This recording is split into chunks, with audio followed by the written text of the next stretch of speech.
Hi friends, welcome back to Means of Escape, and today we just wanted to talk to you about some tips that we have about how to RV full time.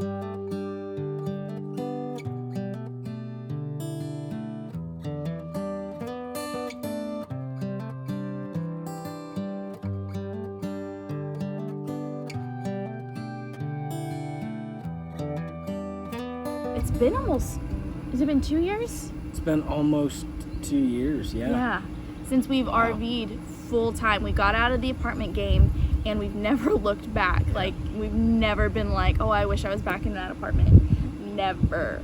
And it's been such a blessing. We have a few tips that we wanted to share with you going into it. If you're thinking about going into RVing, whether that's full time, whether it's like weekend warriors or just in the summer, one of the things that for me is be able to be flexible with your expectations. Going into it, you may have very specific needs that you want met out of the RV, like it has to fit all of my clothes, it has to fit this and this and that and the other thing, like in the kitchen or whatever. But be flexible with it. Sometimes the stuff that you think that you're gonna need, you don't need. Like, there's some stuff in there that I've kept and held on to thinking one day I'm gonna need it. 2 years later, we still haven't used it, and I'm probably just gonna get rid of it. Don't be afraid to try things, try gadgets, try stuff, and if it doesn't work, don't be afraid to get rid of it. You can't hold on to it. You can have all of it to begin with, just to feel out how it's gonna work, and if it doesn't work, that's okay. Be creative with how you store stuff too. Like, we talked about our coat closet that we put through together one day, and it's just worked so perfectly for us. So don't be afraid to really get down and figure out how to make your RV space work for you. Another thing to consider when you're going full time is the space that you are going to be sharing with 1, 2, 3, however many other bodies that you're bringing with you. And you need to be able to be respectful of each other's space within the tiny space. I don't know if you're familiar with 5 love languages, but like our love languages are pretty similar. What is it? Quality time. Quality time's a big one. Physical touch. So yeah, and those are our main 2, which seem to. One of yours is acts of service. Acts of service. So like all of those kind of go hand in hand. They lend themselves well to being confined in a small space. Yeah. So not everybody's gonna have it that easy, but I think you can still do it. Yeah, and it's, again, remember why you're doing this. Like, if the whole reason is to be able to get closer to each other, it may not be as big a deal that you guys are cramped so tightly to each other, close to each other, but just be respectful of your personal space, your personal bubble, if that's important to you. Get creative with how you have your own personal space, and don't be afraid to have personal space and take the time. We even need personal space, personal time. And Amanda, she'll string her hammock up between a couple trees and go lay in it for a little bit. I'll go back in the guest room and open the blinds back there and just look outside and play my guitar. Yeah. So it's you learn how to be in close proximity with each other and how to live like that, but don't think that means that you exclusively can only be together all the time. You can find your own time to be, just kind of have your own little private time somewhere, your own personal space, and get creative on where and how you do that. Like, when we first started, we were at a campground. It was a great place to start and to figure out how it was gonna work. But you were kind of close up to the next camper, like Couple Sardines. There wasn't much outdoor living space. It was just a field. I mean, it was just kind of almost like a gravel parking lot. So we didn't enjoy it that much. We're more outdoorsy people, nature type people. So you want to find a place where you can take full advantage of the outdoors, and so you can utilize that, not just the indoor but the outside space, as relaxation, as an enjoyable time. Going back to storage, we were talking about finding places for all your things.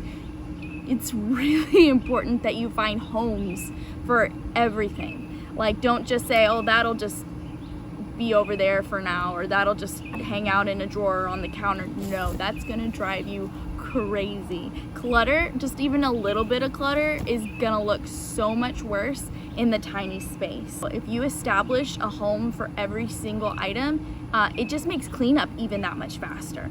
10-minute tidy. That's something that I learned from another full-timer. She lives in a van, so she does a 10-second tidy, but we're not ready for that. 10-minute tidy is just take 10 minutes out of your day just to put stuff away. Everything has a home, so it doesn't take that long at all. We had family over for Memorial Day, and it was so much fun.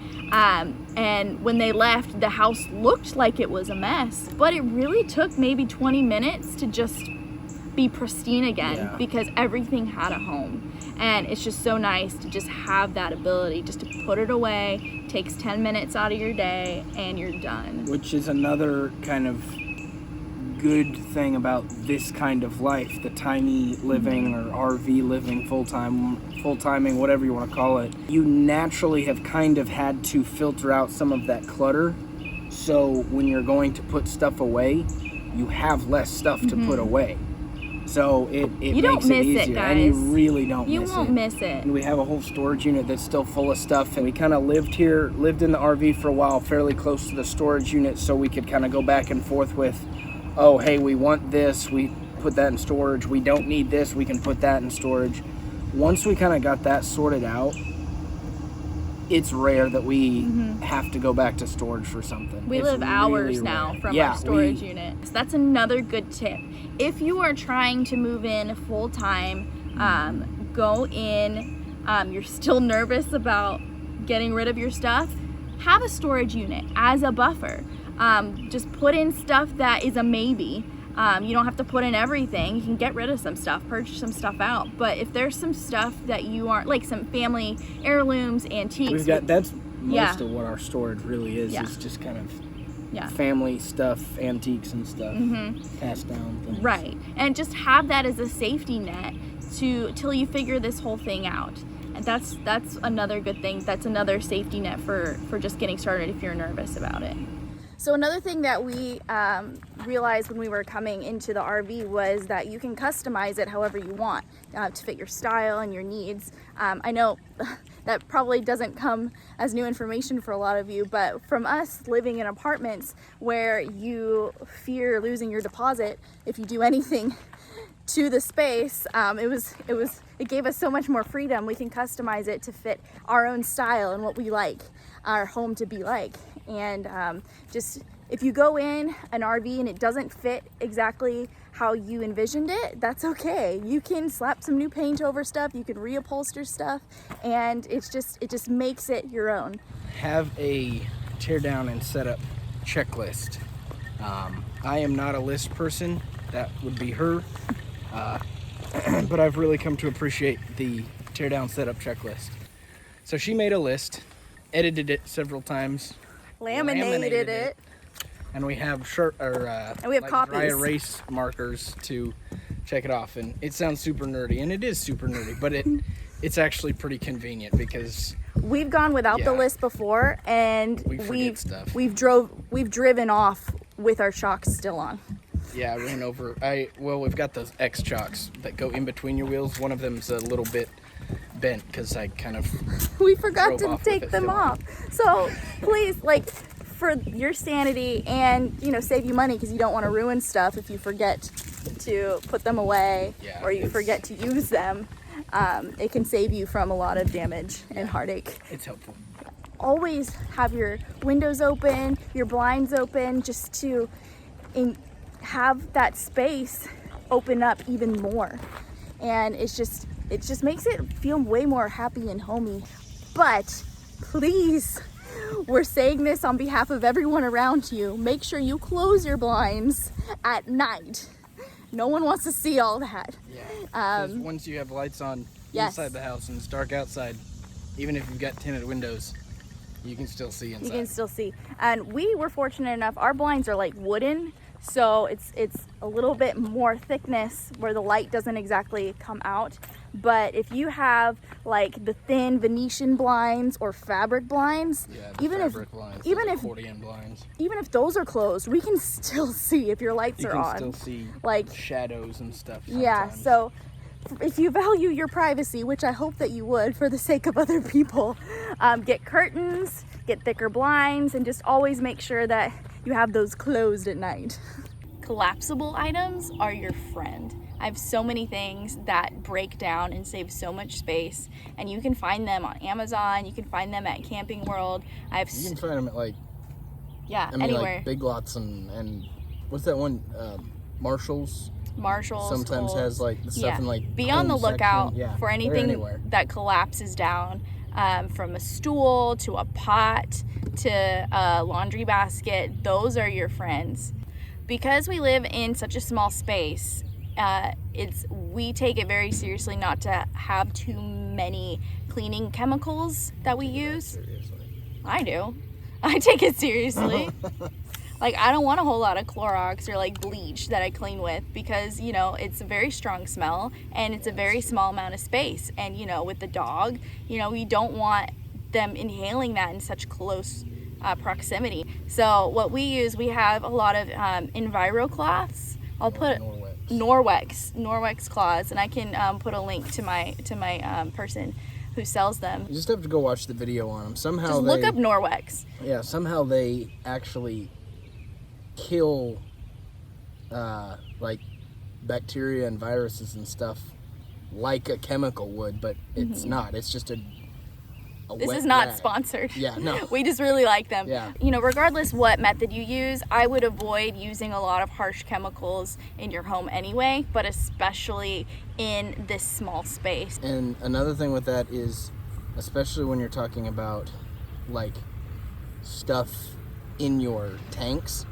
because it's not just like, you're not just putting water down a drain, it goes down pipes and goes to the water treatment plant. It goes into a tank in your RV, and so you can't just drop Drano down your sink. Yeah, because it's a weird example, but it's kind of like your intestines. They have specific like bacteria and enzymes and stuff in them that are supposed to be there to break down the waste that gets put in, whether that's your black tank or your gray tank. And if you put bleach down it or Drano down it, you're gonna kill all of that good stuff that's in there, and it's hard on it. It's hard on the seals. Yeah. It'll eat away at the it's not metal pipes that lead out to the sewers. It's your plastic tanks or plastic hoses. Yeah, and plastic tanks. One of the biggest adjustments that we had was the fact that we did not have a dishwasher. So, that's been a struggle. If you aren't careful, you look over and it's piled up and you're without dishes. So and we even kind of like pared down our dishes, so we don't have nearly as many as we used to. And still, it's like you do. It's like a day goes by and all your dishes are dirty, and it's just your sink's overflowing. Yeah, so you have to make sure you have to get ahead of it. Yeah. So always do your dishes whenever you can. If you have a free time, do your dishes. You have a moment of peace, do your dishes. In the mornings, generally what I do is I'll, make my breakfast, make my coffee, and then like right then, once I'm done with my breakfast before I leave for work, I'll just wash them off real quick, put them back, and it helps kind of save it if you maintain like that during the time that you're doing it, or right after you get done eating it. It helps them not pile up as much. Yeah, so as soon as you're done eating, done cooking, do the dishes, because I'm telling you, it saves so much time. Just it's overwhelming, especially when you're first moving in. You realize, oh, I have to do this by hand. So always do your dishes. When you embark on this journey of full-time RV living, or even just RV travel, you open yourself up to a whole new community that you don't even really realize is there until you're in it, until you're doing it. There's so many like clubs, there's so many meetups that you could do just for your specific rig. like brand. And type. There's a whole group of Keystone Outbacks. It's not exclusive to just the cool Airstream club. Right. There's clubs for you, and there's even Facebook groups that you can get involved in that are so helpful. Like when we started this, we just Facebooked. There's like a RV newbies Facebook group that's been so helpful, because you don't feel judged when you're like, hey, I don't know how to use this part of my RV. You can just drop it in there, and then there's so many people that can be so helpful to you that have been there and can help you out. And oh, did you catch something? Yeah, I think so.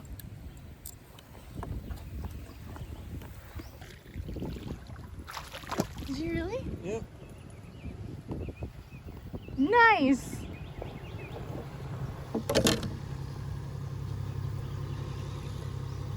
Sweet.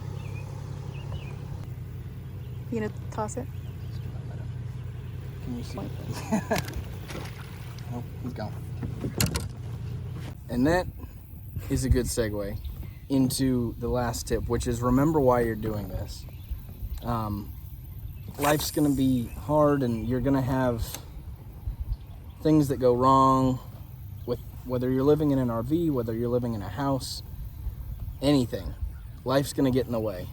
And it's always important to remember why you're trying to escape and what you're escaping from. But I think what's more important is remember what it is you're escaping to.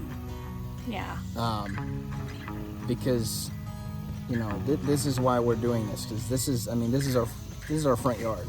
This is where we live. For us living in an RV, for this season of our life, it helps us get to stuff like this and do stuff like this and live in places like this. Remember where you're coming from, but also remember, keep looking forward to where you're going, what you're escaping to. You have to have something that draws you. So find that. If you know what it is, run after it. Go for it. If you don't know what it is, try stuff. Watch YouTube videos.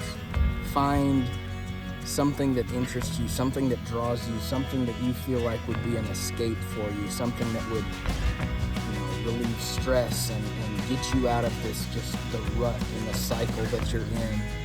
And it'll look different for everyone. Yeah, it may have nothing to do with an RV. Nothing to do with the outdoors. If that's not your thing. Yeah, find your key.